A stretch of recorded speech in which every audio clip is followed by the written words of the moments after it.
ஒரு rocket launch பண்ணும்போது நம்ம பார்த்திருப்போம், அதோட பார்ட்ஸ் எல்லாமே வந்து ஒவ்வொரு ஸ்டேஜ்ல வந்து கழட்டி விட்டுட்டு போறத.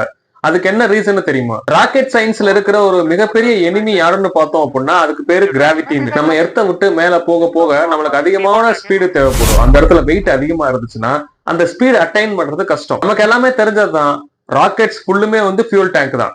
மேல பேலோட வெயிட் வந்து பார்த்தோம்னா ரொம்ப மினிமமா தான் இருக்கும். இது மட்டும் இல்லாம மேல போக போக ஃபியூல்ஸ் எல்லாம் காலி ஆயிடுச்சு அப்படின்னா அந்த டேங்க் எல்லாமே எம்டி ஆயிரும்.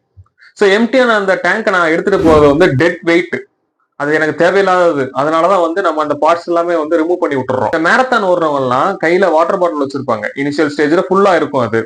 சோ போக போக அந்த வாட்டர் எல்லாமே குடிச்சு முடிச்சதுக்கு அப்புறம் அந்த வாட்டர் பாட்டில தூக்கிட்டு போனா எக்ஸஸ் வெயிட், நம்மளால ஸ்பீடா போக முடியாது இல்லையா? சோ அதனால என்ன பண்ணுவாங்கன்னா அந்த வாட்டர் பாட்டில தூக்கி போட்டு போவாங்க இல்லையா? இதேதான் இங்கேயும் ஃபியூல் எல்லாம் காலியானதுக்கு அப்புறம் ராக்கெட்ல அந்த பார்ட்ஸ் எல்லாமே வந்து கழட்டி விட்டுட்டு போறது.